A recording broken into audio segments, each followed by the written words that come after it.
Henrique, para começar, né, eu quero perguntar um pouquinho da sua história, porque você, não sei se todo mundo sabe, mas você foi autor de novelas do SBT, né? Eu fui roteirista, autor eram os mexicanos. Eu sempre falo Tá. isso. As pessoas têm essa Ah, mania de achar que eu sou autor. Eu era roteirista que fazia adaptação das histórias do México. Tá? O autor eram os mexicanos tal. e você adaptou várias novelas, né, para o SBT, acho que quase 10 anos. Eu trabalhei no SBT quase 14 anos. Eu Uhum, fiz. Eu sempre esqueço o número de novelas que eu fiz, mas é por volta de umas 8 que foram ao ar. Os entendi. textos, né? Que foram ao ar. Alguns chegaram a não ser gravados, porque eu me confundo às vezes. Tá. E como que você entrou nesse meio, né, de roteirista de novelas? Eu era estagiário, eu estava me formando em rádio e TV na época, e eu peguei um estágio no setor que era da presidência do SBT, que estava cuidando dos textos das novelas, que foi mais ou menos na época em que eles estavam reativando o núcleo de novelas. Então estava tendo lá o Éramos Seis, lembra? As Pupilas do Seu Reitor, aquelas primeiras novelas dessa fase. E eles estavam precisando de pessoas para fazer a triagem dos textos originais que o Silvio Santos tinha comprado muito texto original antigo da TV Record, da TV Excelsior, das emissoras antigas, para fazer essas adaptações mais modernas da época. Então, precisavam de pessoas para fazer a sinopse, porque eles só tinham os originais, às vezes assim, papel que já estava desfazendo, sabe? Então, o pessoal que fazia essa triagem, tinha que ler a novela inteira, fazer a sinopse. Daí depois foi surgindo a oportunidade e eu peguei, entendeu? Para escrever também. Entendi. Traduzir. Sei. E como que era o teu processo de trabalho? Você tinha que ler o texto inteiro, começava a adaptar, ou você lia por capítulo? Como que era a tua rotina de trabalho, assim, para quem não sabe? Cada novela era de um jeito. Tinha novela que vinha já original, bonitinho, xerocado, né? Com as falas, tudo. Era só fazer adaptação, ler, traduzir, adaptar aquela situação para uma coisa palatável para o Brasil, para ter sentido. Outras não tinha texto, tinha que ver a fita. Daí da fita você tinha que transcrever, depois da transcrição você tinha que fazer o roteiro em cima daquelas imagens.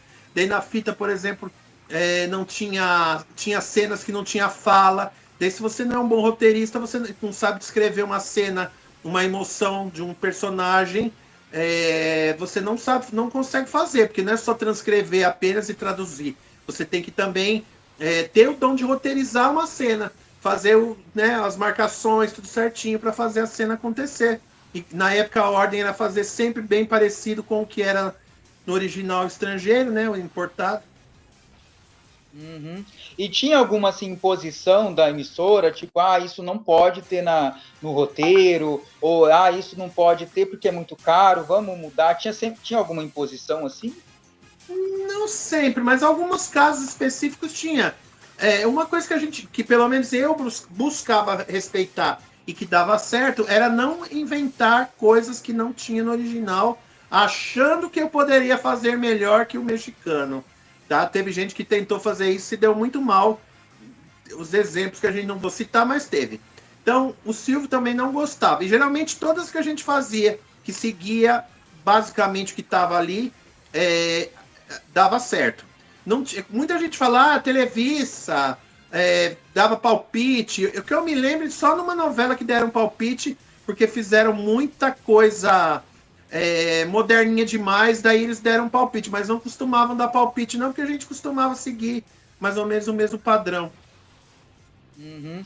E você, como roteirista, interferia na escalação do elenco, ou isso era só com o diretor? O roteirista não interferia em nada na hora de Quem escolher o elenco? escalava o elenco era o diretor, né? Os diretores, mas a gente às vezes dava uns pitacos que davam certo. Teve gente que eu, por exemplo, indiquei que hoje eu me arrependo mortalmente de ter indicado. Não vou Sei. falar nome, porque eu não quero que essa pessoa apareça mais, tá esquecida. Vai continuar assim para sempre. Uhum. Entendi. E entre essas novelas aí que você adaptou, tem alguma aí que você fala, nossa, essa foi a minha preferida, gostei muito, essa eu odiei, que novela ruim de adaptar. Tem alguma aí? Olha, que eu adoro, eu já falei isso em vários lugares, falo aqui também. Pérola Negra, que foi a primeira, que eu amo essa novela. Tá? Foi a novela que eu gostei mais de ter feito, que eu tive mais liberdade para trabalhar, porque eu comecei fazendo com o Creiton Sarzi, né, na época. Eu fiz acho que os primeiros 15, 20 capítulos com a supervisão dele, depois ele me largou, eu fiz sozinho, sem supervisão, nada praticamente. Era só eu e a produção, eles liam, alguma coisinha mudava tal, mas era livre. Então tem muitas falas dos personagens ali que são minhas, mas também sem mudar o contexto, claro, né? E a história era muito legal, era uma novela que eu gostava muito de fazer. Agora, difícil, não teve difícil, acho que todas eram meio que iguais. Mas uma que eu não gosto muito, que todo mundo adora, é o Canavial de Paixões, que eu acho uma novela muito pesada, chata, marrom, cinza. Não sei, eu não gosto daquela novela, não. Pode me criticar à vontade, mas eu não gosto daquilo, não. Entendi. E ganhava bem roteirista de novela? Não, porque eu era prata da casa, né? Quando a pessoa vinha de outra emissora, ganhava bem. Opa, sumiu você aqui. Quando a pessoa vinha de outra emissora, ela ganhava bem. Como eu estava começando lá, eu ganhava o tetinho básico ali, mas dava para pagar as contas, tinha plano de saúde, estava bom. Não era rico, não fiquei rico fazendo novela, não, de jeito nenhum. E como que você trocou, né, roteirista de TV para tarólogo? Como que foi essa mudança? Por quê? Na verdade não é que eu troquei, eu acho que a própria espiritualidade me conduziu para esse caminho, né? Foi me levando até que eu me encontrei nisso. Quando eu fazia a novela Esmeralda, que foi em 2004, foi a época que eu comecei a estudar o tarô. Já fazia as duas coisas juntas. Então eu posso dizer que nesse ano de 2024 já são 20 anos que eu atendo pessoas, porque eu já fazia paralelo, tá? Só que eu não divulgava isso muito, porque eu não gostava de misturar, até hoje não gosto. Porque o nosso público brasileiro, ele não sabe diferenciar que as pessoas podem ser muitas coisas ao mesmo tempo. Então, mas ele é diretor, ele é escritor, ele é roteirista, ele é tarô, o que ele é? Então eu não queria misturar as duas produções, porque eu punha a outra em primeiro plano. Só que de uns anos para cá, de uns 4, 5 anos para cá, a função, vamos dizer, mais espiritualista tomou mais conta da minha vida, entendeu? Entendi. E você, como tarólogo, tem algum mentor espiritual que te auxilia, que te acompanha? Como que é? Olha, eu tenho vários, mas no trabalho eu não misturo.